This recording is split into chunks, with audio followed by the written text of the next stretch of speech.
नमस्कार, future and option course के 7th part में आपका स्वागत है। पिछले कुछ पार्ट्स में हम फ्यूचर्स के बारे में बात कर रहे हैं और साथ ही उसके प्रैक्टिकल एप्लीकेशंस के बारे में भी बात कर रहे हैं। आज हम उन्हें ही यानी फ्यूचर के प्रैक्टिकल एप्लीकेशंस क्या क्या होते हैं, प्रैक्टिकली फ्यूचर्स को कैसे यूज किया जाता है उसके बारे में बात करेंगे। अब हम बात करेंगे हेजिंग के बारे में। चलो तो समझते हैं कि हेजिंग क्या होती है। हेजिंग यानी रिस्क को मिटिगेट करना, यानी रिस्क को लिमिट करना। जैसे कि आम जिंदगी में जब हमें लगता है कि कोई चीज रिस्की है तो हम उस रिस्क को मिटिगेट करते हैं कोई इंश्योरेंस लेकर। जिंदगी में कई सारे तरह के रिस्क होते हैं। कुछ रिस्क ऐसे होते हैं जिनकी रिस्क आपके हाथ में होती है, कुछ चीजें ऐसी होती है जिनकी रिस्क आपके हाथ में नहीं होती। तो जिन चीजों की रिस्क आपके हाथ में नहीं है उनको मिटिगेट करना सही ऑप्शन होता है। जैसे कि हम देखते हैं कि हमें नहीं पता कि कब हमारा एक्सीडेंट हो सकता है, इससे लोग एक्सीडेंट की इंश्योरेंस पॉलिसी खरीदते हैं। हमें नहीं पता कि कब हमें कुछ हो जाए और हॉस्पिटल जाना पड़े, इससे लोग हेल्थ इंश्योरेंस लेकर रखते हैं। और इसी तरह के अलग अलग इंश्योरेंसेस लोग लेकर रखते हैं। जनरली इंस्टीट्यूशनल इन्वेस्टर्स किसी स्टॉक में बहुत ज्यादा इन्वेस्ट करते हैं तो वो चाहते हैं कि उस रिस्क को वो मिटिगेट करें, क्योंकि कई बार हम देखते हैं कि अच्छे क्वालिटी की कंपनीज भी कभी कभार फेल हो जाती है। तो अगर कोई कंपनी बहुत ज्यादा क्वांटिटी में शेयर खरीद रही है तो वो चाहती है कि वो अपने रिस्क को थोड़ा बहुत मिटिगेट करें। चलो तो इसे भी एक एग्जांपल की मदद से समझते हैं। टीसीएस की कैश मार्केट में शेयर प्राइस 2220 रुपए चल रही है। नाउ कोई बड़ी कंपनी या कोई इंस्टीट्यूशनल इन्वेस्टर बहुत ज्यादा क्वांटिटी में टीसीएस के शेयर खरीदना चाहता है। वो चाहते हैं कि वो टीसीएस के 1 लाख शेयर्स खरीदें। नाउ 1 लाख शेयर्स खरीदने के बाद अगर शेयर की प्राइस ऊपर जाती है तो उन्हें अच्छा खासा प्रॉफिट होगा, अगर शेयर प्राइस नीचे चली जाती है तो उन्हें लॉस होगा। तो साथ ही वो कंपनी चाहती है कि वो अपने रिस्क को भी मिटिगेट करें, क्योंकि वॉल्यूम बहुत ज्यादा है इसलिए वो कंपनी भी ज्यादा रिस्क नहीं लेना चाहती।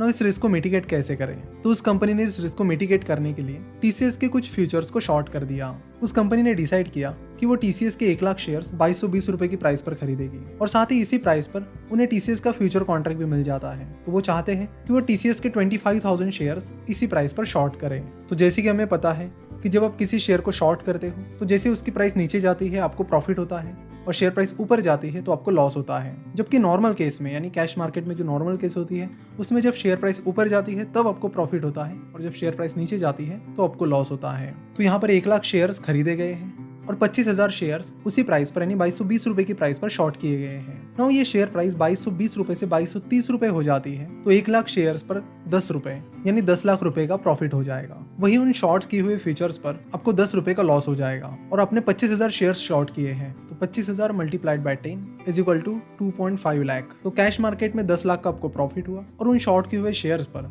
आपको 2.5 लाख का नुकसान हुआ। तो 10 लाख जिसमें से 2.5 लाख माइनस किए जाए तो आपको 7.5 लाख का प्रॉफिट हुआ। वही ये प्राइस 2220 रुपए से 2210 रुपए हो जाती है तो उन 1 लाख शेयर्स के लिए आपको 10 रुपए का लॉस होगा।